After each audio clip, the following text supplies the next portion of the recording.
I logged into Ancestry and found out a woman I hooked up with in college was pregnant with my son and hid him for over 18 years. My world flipped upside down in the last 24 hours. I'm 35 years old, married, and a father of 2 at least. That's what I thought until yesterday. My oldest, Robert, had a school project about researching an interesting relative, so I decided to log into Ancestry.com to help him out. I remembered having a distant uncle who was a state senator, so I figured we'd start there. What I didn't expect was a notification popping up, "You and Fusia James share DNA." At first, I assumed she was some distant cousin, but then I clicked on the match. Predicted relationship, parent, child, my stomach dropped. I immediately called my mom to make sure her account hadn't been hacked, but she reminded me she had used a different testing service. That's when I looked up Fusia James on Facebook. The name didn't ring a bell at first, but as I scrolled through her pictures, I froze. She was someone I'd hooked up with in college nearly 2 decades ago. She was now married, with an older son and 2 younger kids.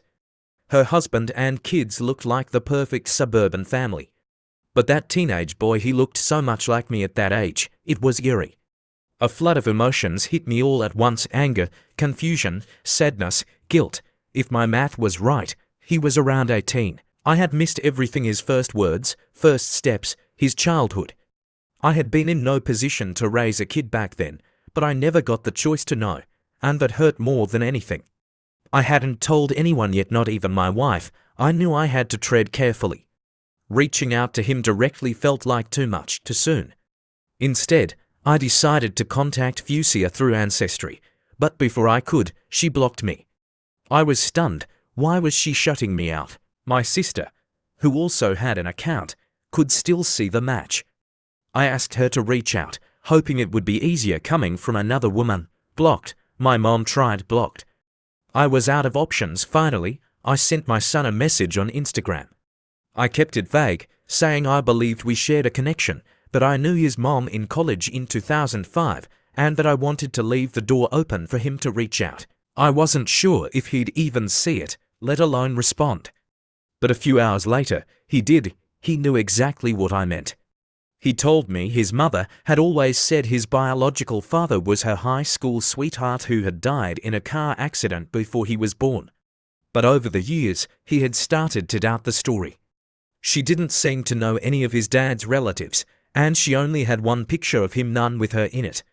He described it as a big question mark in his life. He agreed to meet. I drove for hours to see him at a coffee shop.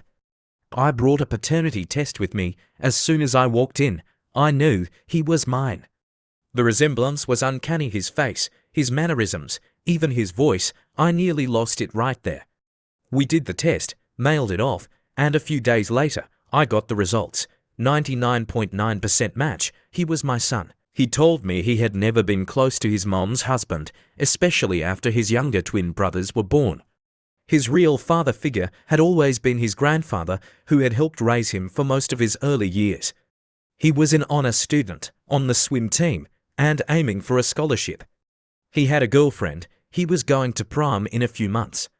And despite everything, he handled this revelation with a level of maturity that blew me away. We decided to keep in touch, and he wants to meet the rest of my family this summer. He's especially excited to meet my 3-year-old daughter. He's always wanted a little sister. As for his mother, he hasn't confronted her yet. I told him to be gentle when he does because, despite everything, I believe she did what she thought was best at the time. Sometimes people get caught in their own lies, and by the time they want to tell the truth, it's too late. Would it have been easier if she had just told me? Absolutely, but I refuse to let anger define this moment. My priority now is my son and making up for the time we lost. I hope, in time, his mother can come to terms with it, too, because at the end of the day, he deserves peace, not chaos. And for the first time in 18 years, he finally has some answers.